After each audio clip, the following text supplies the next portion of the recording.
Alright, so summary for the the Institute for Magical Arts. I think I've been calling it the wrong thing the whole thing. The name's in the box. Oh, the Institute is what we often call it, which makes it sound far more ominous than it is.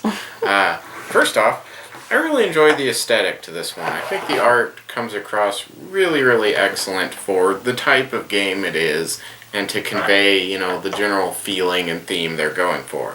It's subdued, but, quite attractive at the same time. It really works for what it's meant to do. I'm not sure who the artist is, but they did a great job. Second, the components are quite nice, actually, considering the price of the game.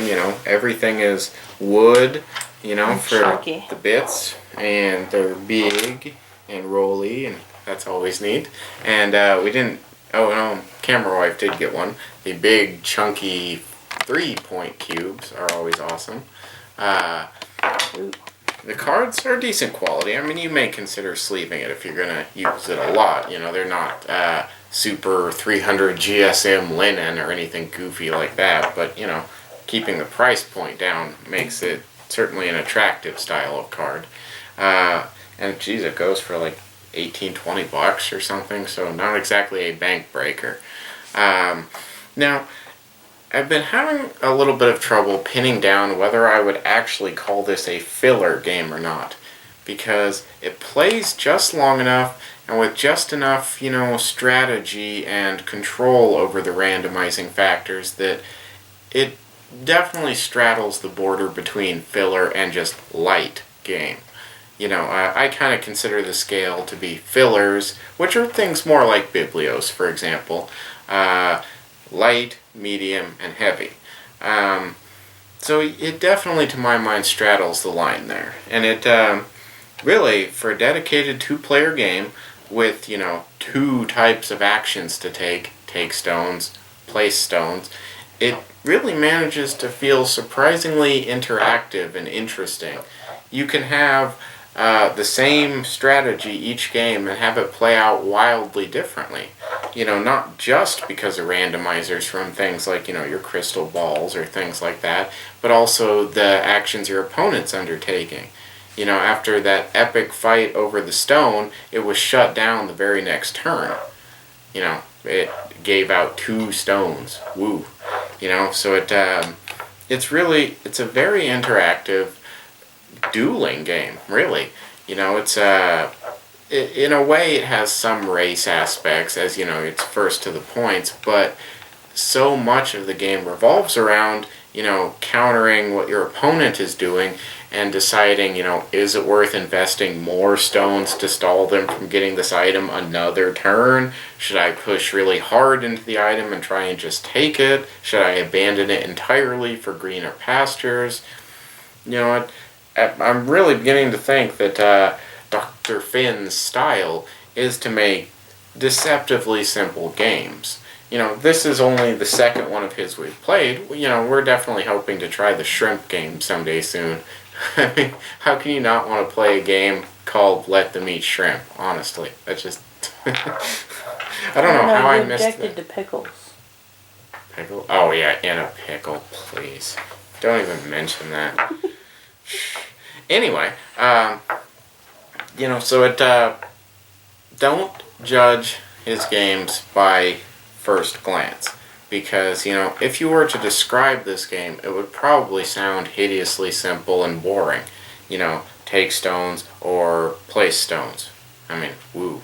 But there's so much more going on under the surface here, it would really, really, really be a disservice to pigeonhole it like that. Because it really plays much more intricately than you might think. We definitely, we were playing the game at high speed and had some very quick scoring going on. Normally it will go out a little bit longer and, you'll have more power cards being taken, most of which are very small scores, 1 to 3 points maybe. So you'll have quite a bit more power interactions going on and that sort of stuff.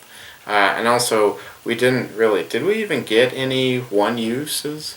I mean, other than my shield, which never did anything because another one use never came along. Oh, no, actually, Yeah, we see, didn't. so, you know, We had some out on the board. shield could say, you know, counter something like this, for example, this novice cloak here with its one-time use.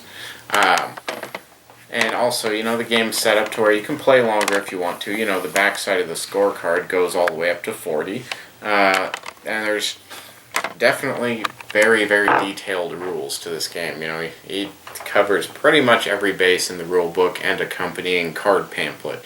You know, definitely over-explaining, which is certainly much better than under-explaining.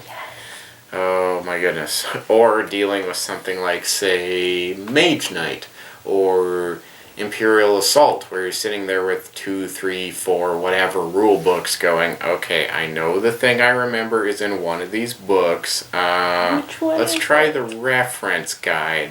Do I look under R for rule, or E for egads? Where's the rule? You know? Wow, that kind of diverged a little bit. So, back on Institute, you know, the phases are very clear, very well laid out. You know, as long as you follow along with the well-explained sequences, it all flows very smoothly. Very easy to just sit down and learn this game. You know, I paged through the rule book in 3 minutes and was like, oh, yeah, this makes sense. I got it. So, yeah, it's definitely worth considering. The major drawback, if you consider it that, being that it's exactly 2 players.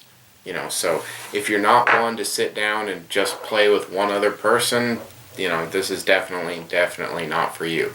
You know, 2 is what it plays, period. And I don't really see an effective way to even house rule that. You know, and there's nothing wrong with that to my mind. It's nice to have a game specifically tailored for 2 people since we play 2 so much.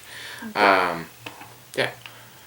One of the things I like about it is that it's got a decent amount. The setup is quick for a really good amount of play time, and it's not just, oh hey, we slapped this 2-player game together. Have fun. That's not really fun. Referring to anything in particular? No. Okay. Mostly it's just variants that bother me, but... Oh, yeah. We are not a big fan of dummy players, generally. Except things like Dungeon Lords. Dungeon Lords did it quite well. Yeah, there's still some aspects of the Dungeon Lord dummy that annoy me to no end. But that's not this video. No, that'll be when our Dungeon Lords Anniversary Edition shows up. Then we'll probably, you know, review it. Well, actually, yeah, we traded away the base, didn't we? Because we're getting the anniversary. Yeah, so it'll definitely be after the Anniversary Edition comes in. Otherwise, we'll be reviewing a big fat box of air. So, I think I've probably rambled on long enough. I'm pretty sure by now you would have gotten the point. So, you know, hopefully you got something useful out of what you saw here. You know, definitely consider checking it out if you like to 2-play, because this really does a great job of being a dedicated 2-player game that is deceptively simple and surprisingly fun. You know, I am quite rapidly becoming a bit of a fan of Dr. Finn's materials. You know, I'm hoping he produces something a little meatier someday, because I would love to see what he could do with a little bit heavier of a game with his knack for deceptive simplicity. But, you know, to each his own. You can't tell a chicken when to cluck, and you can't tell a designer what to design. So, or maybe you can. I don't know. I've never tried. Anyway, enough rambling. This was Institute 4 Magical Arts. 4, F-O-R, from Stephen Finn of Dr. Finn's Games. So, till next time, get off your computer and go play some more games.